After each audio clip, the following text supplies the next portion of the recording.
मुंबई व महाराष्ट्र जिल्ह्यातील ताज्या घडामोडी संबंधित बातम्या पाहण्यासाठी सार्वभौमत्व महाराष्ट्र जनतेचा आवाज या वेब चॅनेलला सबस्क्राइब व लाईक करा आणि नोटिफिकेशन मिळवण्यासाठी बेल आयकॉनला प्रेस करा।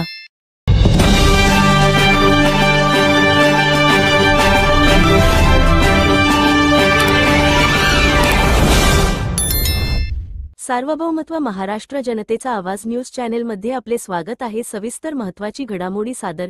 रशियाजवळील पॅसिफिक महासागरात 8 रिश्टर स्केलचा एक तीव्र भूकंप झाला, ज्याने संपूर्ण प्रदेश हादरला। या भूकंपाची तीव्रता इतकी प्रचंड होती की त्याने समुद्रात 4 मीटर 13 फूट उंचीच्या त्सुनामी लाटा निर्माण केल्या, ज्यांनी रशियाच्या पूर्व किनाऱ्यावर अक्षरशः थैमान घातले। भूकंपाचे तांडव आणि त्सुनामीचा कहर झाले। भूकंपानंतर आलेल्या या लाटांमुळे किनारी भागातील अनेक इमारतींचे मोठे नुकसान झाले। लोकांनी आपली घरे सोडून सुरक्षित ठिकाणी धाव घेतली। जपानमध्येही त्सुनामीचा अलर्ट जारी करण्यात आला होता। सुदैवाने या घटनेत आतापर्यंत कोणत्याही मृत्यूची नोंद नाही, मात्र काही लोक जखमी झाल्याचे वृत्त आहे। विनाशाचे हे सत्र इथेच थांबले नाही।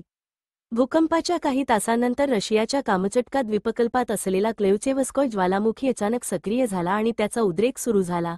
रशियन अकादमी ऑफ सायन्सेसच्या युनायटेड जिओफिजिकल सर्व्हिसने दिलेल्या माहितीनुसार ज्वालामुखीच्या पश्चिमेकडील उतारावरून जळणारा लावा वेगाने खाली येत होता।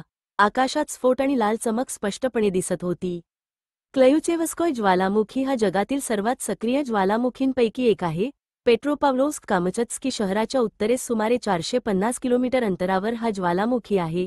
एकाच वेळी इतका मोठा भूकंप आणि पाठोपाठ ज्वालामुखीचा उद्रेक होणे ही एक अत्यंत दुर्मिळ नैसर्गिक घटना आहे। भूकंपामुळे ज्वालामुखी सक्रिय झाला का, याचा अभ्यास शास्त्रज्ञ करत आहेत। या विनाशकारी घटनांमुळे संपूर्ण कामचट्का प्रदेशात, विशेषतः पेट्रोपाव्लोव्स्क कामचत्स्की जवळील परिस्थिती चिंताजनक बनली आहे। प्रशासनाने बचाव पथकांना सतर्क केले असून लोकांना सरकारी मार्गदर्शक तत्त्वांचे पालन करण्याचे आवाहन केले आहे। कोणत्याही आपत्कालीन परिस्थितीत त्वरित मदत पुरवण्यासाठी तयारी करण्यात आली आहे। परिसरात अजूनही आफ्टरशॉक आणि नवीन स्फोट होण्याची शक्यता असल्याने नागरिकांना सावध राहण्यास सांगण्यात आले आहे। अशाच महत्त्वाच्या घडामोडी पाहण्यासाठी सार्वभौमत्व महाराष्ट्र जनतेचा आवाज लाईव्ह अपडेट्स चॅनल सबस्क्राइब करा व शेअर करा।